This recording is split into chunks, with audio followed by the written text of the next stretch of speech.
Hello दोस्तों, नमस्कार। बात कर लेते हैं आज के दिन भर की सारी बड़ी खबरों की, जहां सबसे पहले आपको बताएंगे आखिरकार रशिया से कच्चा तेल का आयात रोकने को भारत हुआ तैयार, लेकिन अमेरिका के सामने रख दी बहुत बड़ी शर्त। जी हां दोस्तों, भारत ने कह दिया कि हम रशिया से कच्चे तेल का आयात बिल्कुल बंद कर देंगे, रोकने को हम तैयार है, लेकिन हमारी ये शर्त तुमको माननी पड़ेगी। बताएंगे दोस्तों अमेरिका के सामने भारत ने आखिर कौन सी बड़ी शर्त रख दी है जिसके पूरे होने पर रशिया से तेल खरीदना भी बंद कर देगा अपना भारत। दोस्तों इस खबर ने सभी को चौंका कर रख दिया है। सबसे पहले आपको बताएंगे, लगे हाथों बताएंगे, कभी मुसीबत पड़ने पर ट्रंप ने मेड इन इंडिया दवा के लिए किया था भारत को कॉल। अब उसी ट्रंप ने दोस्तों मेडिसिन पर 100% का टैरिफ टैक्स लगा दिया। जी हाँ, तो वहीं एक और बड़ा खुलासा हुआ है दोस्तों अमेरिका को लेकर। भारत पर लगने वाला था 500% का टैरिफ, लेकिन फिर क्या हुआ बताएंगे। अमेरिकी अधिकारी ने सनसनीखेज खुलासा किया है, लगे हाथों बताएंगे। भारत ने अमेरिका के धमकाने के बावजूद भी अमेरिकी प्रतिबंधों का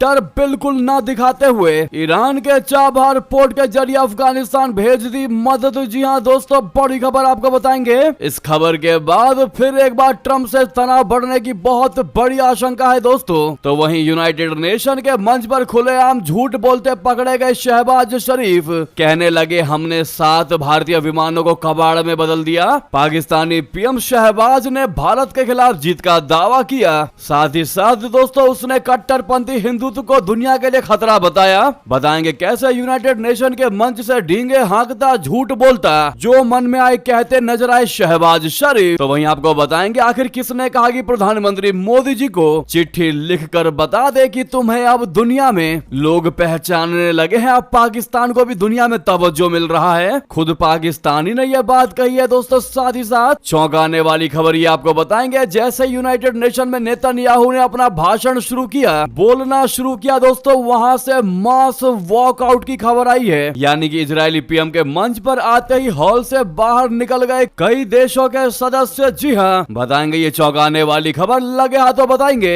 एनएसए के तहत गिरफ्तार किया गया सोनम वांगचुक को जोधपुर जेल शिफ्ट किया गया है दोस्तों। बताएंगे वहां पर क्या होने वाला है और जोधपुर जेल ही क्यों शिफ्ट किया गया। साथ ही बताएंगे लद्दाख पर क्यों गड़ी रहती है चीन पाकिस्तान की निगाहें, आखिर ये नई दिल्ली बीजिंग के लिए क्यों है खास। सारी जानकारी आपको एक एक करके विस्तार से बताने वाले हैं। बस आप वीडियो के लास्ट तक बने रहिएगा। और खबरों में आगे बढ़ने से पहले दोस्तों मानते हैं कि आज अपने नए भारत देश की जो कूटनीति है वो वर्ल्ड में नंबर 1 है और भारत को अब कोई प्लानिंग के साथ भी परास्त नहीं कर सकता। तो इस वीडियो को लाइक करके, इस चैनल को सब्सक्राइब करके, बेल आइकन दबा के कमेंट में जय हिंद कह दीजिएगा। तो दोस्तों अब बात करते हैं पहली सबसे बड़ी खबर की, जहां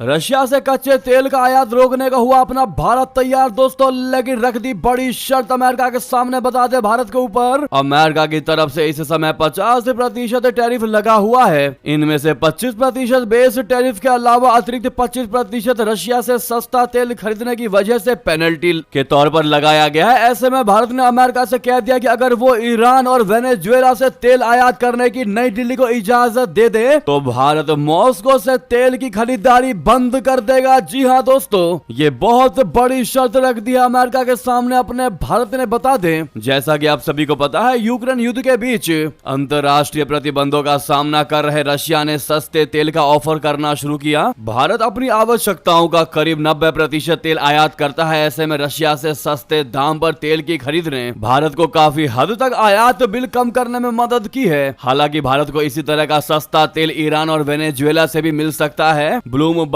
की रिपोर्ट के मुताबिक इस हफ्ते अमेरिकी दौरे के समय भारतीय अधिकारियों ने ट्रंप प्रशासन के सामने तेल आयात के मुद्दे पर जोरदार तरीके से अपना पक्ष रखा दोस्तों। उन्होंने अपने सुझाव में कहा कि रशिया से तेल की खरीद में कटौती के लिए भारतीय रिफाइनर्स को वॉशिंगटन की तरफ से ईरान और वेनेजुएला से तेल आयात करने की इजाजत की आवश्यकता होगी, क्योंकि इन दोनों देशों पर इस समय अंतरराष्ट्रीय प्रतिबंध लगे हुए हैं। गौरतलब है कि भारतीय अधिकारियों का यह दौरा ऐसे समय हुआ है जब वॉशिंगटन ने नई दिल्ली पर 50% का भार भारी भरकम टैरिफ लगा रखा है। हालांकि पेनाल्टी के बावजूद भारत की ओर से रशिया से सस्ते तेल की खरीद अभी भी जारी है। दोस्तों, न्यूयॉर्क दौरे के समय केंद्रीय वाणिज्य मंत्री पीयूष गोयल ने संकेत दिया कि भारत अमेरिका से तेल और गैस की खरीद को बढ़ाना चाहता है। उन्होंने कहा कि हमारी ऊर्जा सुरक्षा लक्ष्यों में अमेरिका का बड़ा योगदान रहेगा। गौरतलब है कि यूक्रेन और रशिया के बीच 2022 में युद्ध शुरू होने के बाद से भारत ने मॉस्को से कच्चे तेल की खरीद में जबरदस्त इजाफा किया है। दोस्तों,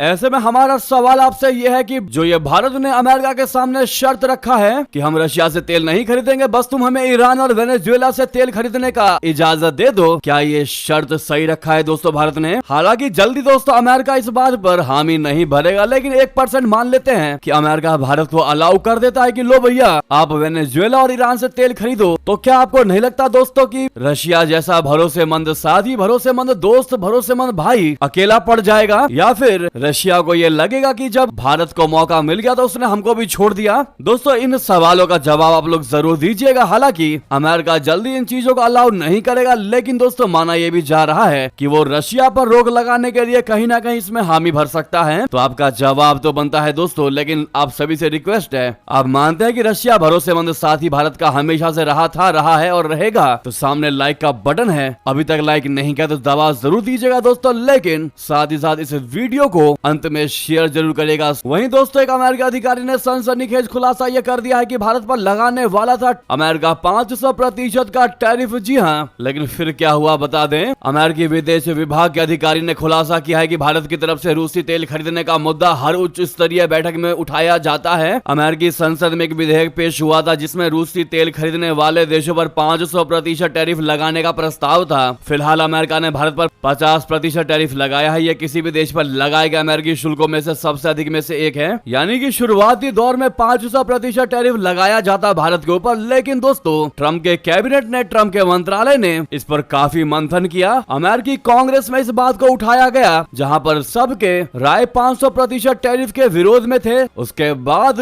ये बात निकल कर आई कि धीरे धीरे थोड़ा थोड़ा टैरिफ बढ़ाया जाए, जिससे कि जिसको इन टैरिफ का फर्क पड़ेगा वो अपने आप ही तेल खरीदना बंद कर देगा। यानी कि ये मंसूबा तय किया दोस्तों अमेरिका ने। लेकिन वहीं दोस्तों चौंकाने वाली खबर आपको बता दें, बीती रात दवाइयों को लेकर ट्रंप प्रशासन ने बड़ा फैसला लेते हुए 1 अक्टूबर से नया झटका दे दिया है। यानी कि फैसला आज लिया गया है और यह लागू 1 अक्टूबर से होने वाला है। दोस्तों, ट्रंप ने दवाओं पर 100%, रसोई कैबिनेट और ट्रकों पर 50% का टैरिफ लगा दिया है। बता दें, अमेरिका के राष्ट्रपति ट्रंप ने 1 अक्टूबर से आयातित ब्रांडेड और पेटेंट वाली दवाओं पर 100% टैरिफ लगाने की घोषणा कर दी है। इसका मकसद अमेरिकी कंपनियों को देश में दवा बनाने के लिए प्रोत्साहित करना और विदेशों पर निर्भरता कम करना है। सोचिए दोस्तों, एक वो भी वक्त था जब 2020 में ट्रंप ने कोविड-19 के दौरान भारत से हाइड्रोक्सीक्लोरोक्विन मंगाई थी। उस वक्त ट्रंप प्रधानमंत्री नरेंद्र मोदी को ग्रेट और रियल गुड कहकर आभार जता रहे थे। दोस्तों, साल 2020 में दुनिया में नया वायरस फैला था और कोई पुख्ता दावा नहीं थी। तब मलेरिया की दवा बोले तो हाइड्रोक्सीक्लोरोक्विन को कोविड मरीजों के इलाज में शामिल किया गया। ICMR ने भी कुछ मामलों में इसे इस्तेमाल करने की सलाह दी थी। ट्रंप ने उस समय कहा था कि मैंने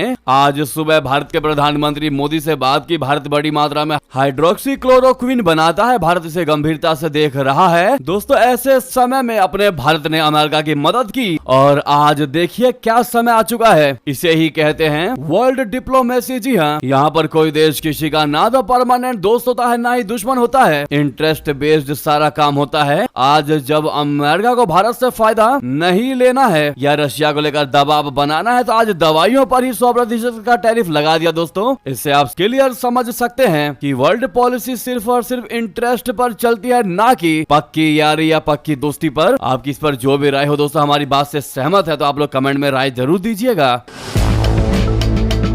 साथ ही साथ आपको बता दें, भारत ने दिखा दिया कि कैसे अमेरिकी प्रतिबंधों का बिल्कुल भी डर नहीं है। दोस्तों, अपने भारत ने ईरान के चाबहार पोर्ट के जरिए अफगानिस्तान आखिरकार भेजी मदद। ट्रंप से तनाव बढ़ने का फिर आशंका बढ़ चुका है। दोस्तों, भारत ने अफगानिस्तान को दवाओं और दूसरी जरूरी चीजों की मदद भेजी है। अफगानिस्तान में भूकंप से हुई तबाही के बाद भारत ने यह मदद दी है। भारत की यह नई मानवीय सहायता चाबहार बंदरगाह के जरिए काबुल पहुंचाई गई है। राहत सामग्री से भरे 3 कंटेनर चाबहार के रास्ते अफगानिस्तान अफगानिस्तान की राजधानी काबुल पहुंचे हैं। इसके बाद इस सामग्री को भारतीय अफसरों ने अफगान अधिकारियों को सौंप दिया। भारत का ये कदम इसलिए अहम हो जाता है दोस्तों क्योंकि चाबहार पोर्ट को लेकर आपको याद होगा अमेरिका और भारत में तनातनी है। अमेरिका ने हाल ही में ईरान के चाबहार बंदरगाह का संचालन करने पर प्रतिबंध का ऐलान किया है। भारत ने अमेरिका के धमकाने वाले अंदाज को नजरअंदाज करके चाबहार का इस्तेमाल किया। ये ट्रंप प्रशासन और भारत के बीच तनाव बढ़ा सकता है। दोस्तों आपको बता दें भारत के विदेश मंत्रालय ने गुरुवार को बताया कि काबुल भेजी गई सामग्री हाल में आए भूकंप के बाद अफगानिस्तान को भारत की ओर से दी गई मानवीय सहायता का हिस्सा है। इस खेप में खाद्य सामग्री, water purifier, protein powder, tin की चादरें, स्लीपिंग बैग, स्वच्छता किट, जल भंडारण टैंक, जनरेटर सेट, पारिवारिक टेंट, कंबल, आवश्यक दवाइयां और चिकित्सा सामग्रियां शामिल हैं। अपने भारत ने इस महीने की शुरुआत में हवाई मार्ग से 21 टन राहत सामग्रियां अफगानिस्तान भेजी थी और उस सामग्री में टेंट, कंबल, चिकित्सा किट और बिजली जनरेटर शामिल थे। इसके बाद समुद्र से भेजी गई यह नवीनतम खेप भारत की सहायता प्रतिक्रिया के विस्तार और संकटग्रस्त अफगान लोगों के प्रति गहरी प्रतिबद्धता का प्रतीक है। यानी कि दोस्तों अफगानिस्तान के लिए भारत का यह मानवीय प्रयास वॉशिंगटन की ओर से 2018 की उस छूट को रद्द करने की घोषणा के बाद आया है जिसने चाबहार में भारत के संचालन को ईरान पर अमेरिकी प्रतिबंधों से बचाया था। इस छूट ने नई दिल्ली को अमेरिकी दंडों का सामना किए बिना बंदरगाह का उपयोग अफगानिस्तान और उसके बाहर माल की आपूर्ति करने की अनुमति दी थी। अब देखना यह होगा दोस्तों इस कदम के बाद अमेरिका क्या रिएक्ट करता है। हालांकि तनाव बढ़ना तय माना जा रहा है क्योंकि अमेरिका नहीं चाहता कि इस बंदरगाह पर संचालन होती रहे। उसने इस संचालन पर बैन लगा दिया है। नेक्स्ट खबर की बात करते हैं जहां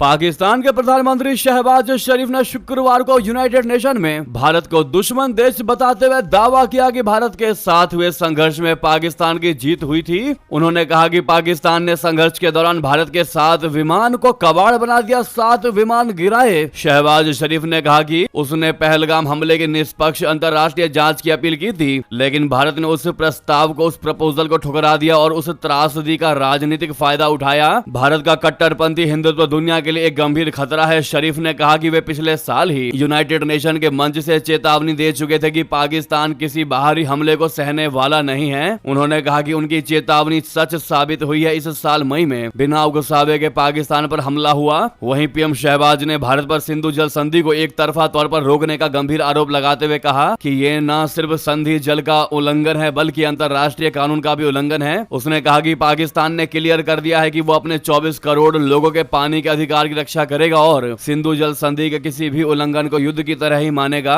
शहबाज शरीफ ने एक बार फिर से कश्मीर का मुद्दा उठाया और कहा कि वे कश्मीरियों के साथ खड़े हैं। उन्हें यकीन है कि एक दिन कश्मीर में संयुक्त राष्ट्र के कानून के तहत एक निष्पक्ष जनमत संग्रह होगा और कश्मीरियों को खुद फैसले लेने का अधिकार मिलेगा। जी हाँ दोस्तों, यानी कि शहबाज शरीफ यूनाइटेड नेशन के मंच से पूरी दुनिया के सामने कोरा झूठ बोलते नजर आए। दोस्तों उनको लगा कि माइक मिल चुका है, दुनिया में बात पहुंचेगी तो जो मन में आया बोलते चले गए।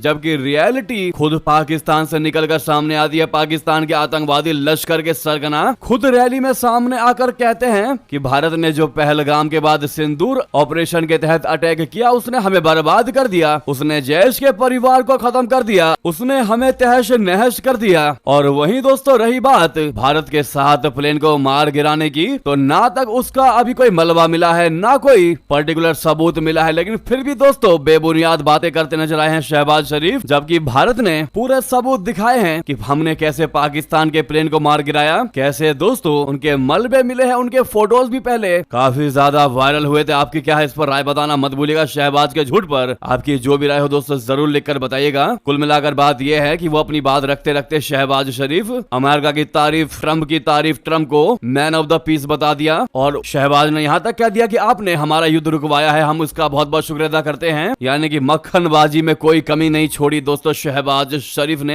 ट्रंप के लिए। इस पर आपकी राय क्या है बताइएगा जरूर। तो वहीं लगातार पाकिस्तान जिस प्रकार से पिक्चर में आ रहा है दोस्तों, और अब ट्रंप से मुलाकात के बाद पाकिस्तानी एक्सपर्ट ने शहबाज शरीफ से गुजारिश कर दी कि प्रधानमंत्री मोदी को चिट्ठी लिखकर ये बात बता दें किस चीज को लेकर उन्होंने ऐसा कहा, आपको बता दें। पाकिस्तानी एक्सपर्ट कमर चीमा का कहना है कि शहबाज शरीफ चीन जाते हैं तो रेड कारपेट बिछता है, सऊदी अरबिया जाते हैं तो रेड कारपेट बिछता है, और अमेरिका जाते हैं तो उनके लिए रेड कारपेट बिछा दिया जाता है। Shahbaz Sharif for Pakistani army chief field marshal Asim Munir की गुरुवार को डोनाल्ड ट्रंप से व्हाइट हाउस में मीटिंग हुई। कमर चीमा ने कहा कि पाकिस्तान की लीडरशिप ने अमेरिकी राष्ट्रपति ट्रंप का शुक्रिया अदा किया है कि भारत के साथ जंग रुकवाने में आपने किरदार अदा किया। अब पाकिस्तान के प्रधानमंत्री के बारे में ये कहा जा रहा है कि red carpet in China, red carpet in Washington, red carpet in middle east और पाकिस्तान चीन की मिलिट्री परेड में बैठा हुआ था।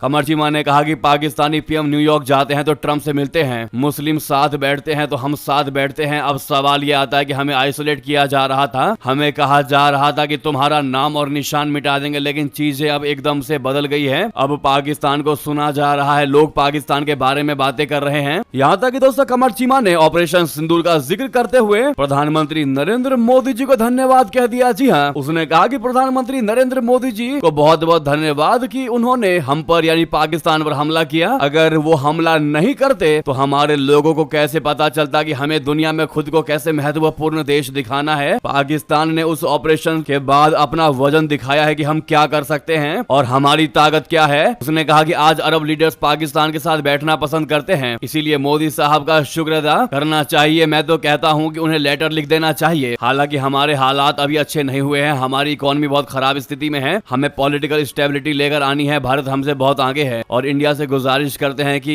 भाई टेबल पर आए, लेकिन अपने मिलिट्री मसल्स को भी दिखाएं, क्योंकि दुनिया पावर का सम्मान करती है। ऐसे में दोस्तों गौर करने वाली बात यह है कि शहबाज शरीफ अमेरिका और चाइना क्या चले गए, चीन के मिलिट्री परेड में शामिल क्या हो गए। पाकिस्तानी डींगे हाँकने लगे पाकिस्तान को लेकर कि पाकिस्तान उनका बहुत आगे चला गया। लेकिन कमर चीमा को यह भी बताना चाहिए कि अगर वो किसी नेता के साथ मंच पर बैठते हैं तो कटोरा भी तो लेकर बैठते हैं, भीख मांगने के लिए जाते हैं और उस भीख का पैसा आतंकवादियों को खिलाते हैं ताकि वे आतंकवादी बाकी देशों में तहलका मचा सके। तो ये कहानी है दोस्तों पाकिस्तान को लेकर। आपकी इस पर जो भी राय हो बताना मत भूलिएगा। इस खबर को जानकर तो ऐसा लग रहा है जैसे एक बंदा जो कभी गांव से निकला ही ना हो और एकदम से वो 10-20 साल बाद गांव से बाहर निकलकर शहर पहुंच जाता है, तो सब कहते हैं कि हमारे गांव के इस लड़के ने तरक्की कर ली। सेम टू सेम दोस्तों पाकिस्तान के साथ भी होता नजर आ रहा है। नेक्स्ट खबर की बात करते हैं, जहां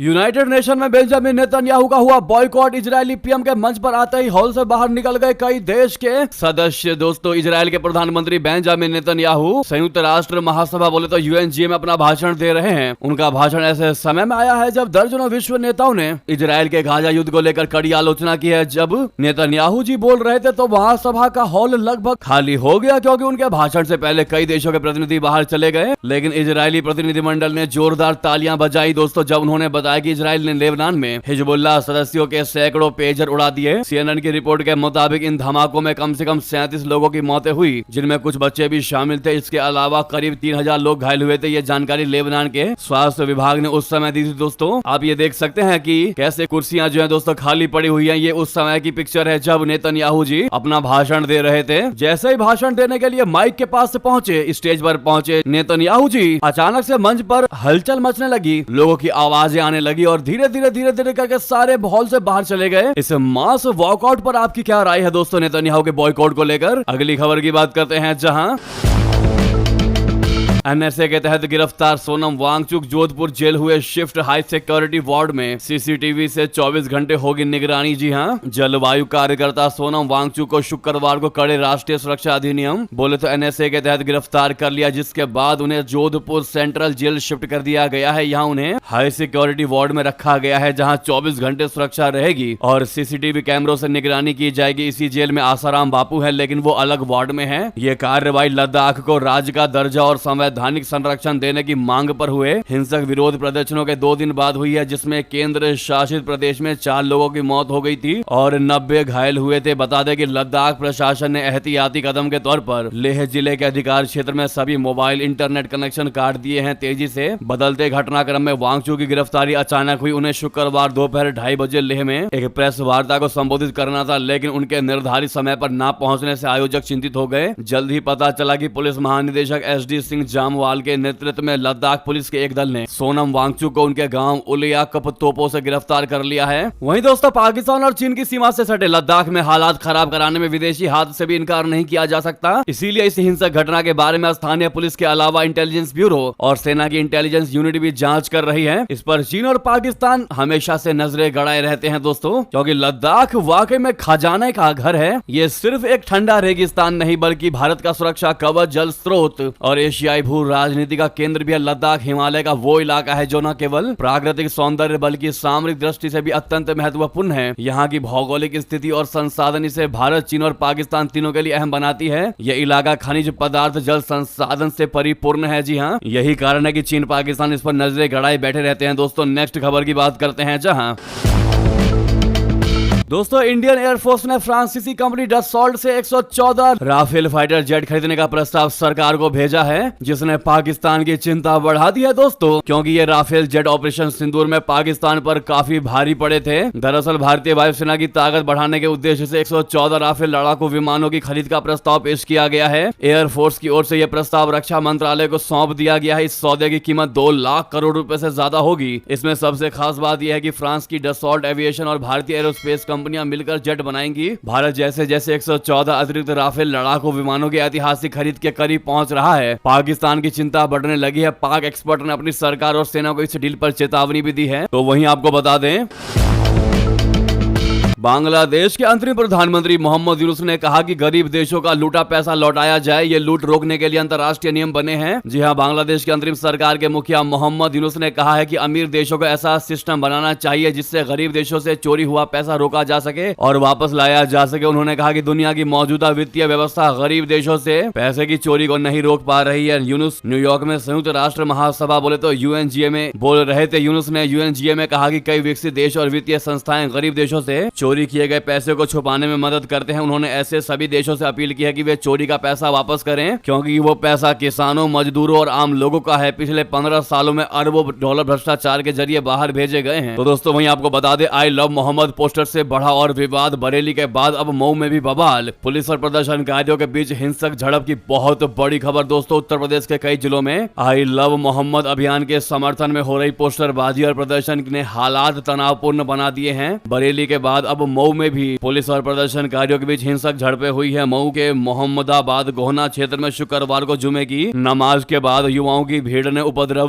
की कोशिश की, जबकि बरेली में एक मस्जिद के बाहर प्रदर्शनकारियों और पुलिस के बीच विवाद बढ़ गया। मऊ के मोहम्मदाबाद गोहना में शुक्रवार को जुमे की नमाज के बाद लगभग 15 से 20 साल के सैकड़ों युवा एकत्रित होकर नारेबाजी करने लगे। पुलिस ने उन्हें शांत रहने और घर लौटने को कहा, लेकिन विरोध में नारेबाजी तेज हो गई। अचानक किसी ने पुलिस पर पत्थरबाजी शुरू कर दी, जिस पर पुलिस ने जवाबी कार्रवाई करते हुए लाठी चार्ज किया और भीड़ को खदेड़ा। लेकिन दोस्तों वहीं पर इस आई लव मोहम्मद विवाद पर मौलाना भड़कते हुए कहने लगे कि देश के 20 करोड़ मुसलमानों पर दर्ज करो केस। हैदराबाद की शाही मस्जिद के इमाम व खतीब मौलाना डॉक्टर एहसान बिन मोहम्मद अल्लामुमी ने आई लव मोहम्मद के मुद्दे पर अपनी प्रतिक्रिया देते हुए कहा कि 1300 नौजवानों पर इस नारे के कारण FIR दर्ज किया गया है। उन्होंने इस कार्रवाई की निंदा करते हुए इसे मुसलमानों के ईमान का सबूत बताया। मौलाना ने कहा कि हम मुसलमान हैं और आई लव मोहम्मद हमारे दिल, दिमाग और चेहरे पर लिखा हुआ है। ये हमारे ईमान का प्रमाण है। मैं उन 1300 नौजवानों को बधाई देता हूं जिनके ईमान का सबूत न केवल उनके दिलों में बल्कि FIR की कॉपी में भी दर्ज है। उसने कहा कि 1300 नौजवानों तक ही इसको सीमित न रखें, बल्कि देश के 20 करोड़ मुसलमानों पर भी ये आरोप लगाए जाएं। इस पर आपकी राय तो बनती है दोस्तों, कमेंट करके जरूर बताइएगा कि आप क्या विचार रखते हैं इस हिंसा पर। इसी बीच ये थी कि सारी बड़ी खबरें, आपको खबर कैसी लगी कमेंट बताना बिल्कुल मत भूलिएगा। लगे हाथ तो वीडियो को लाइक करके, चैनल को सब्सक्राइब करके, बेल आइकन दबा के कमेंट में जय हिंद कह दीजिएगा। तो दोस्तों मिलते हैं आपसे अगली बड़ी खबर में। यहाँ तक बने रहने के लिए आप सभी का बहुत बहुत धन्यवाद, बहुत बहुत आभार। जय हिंद, जय भारत।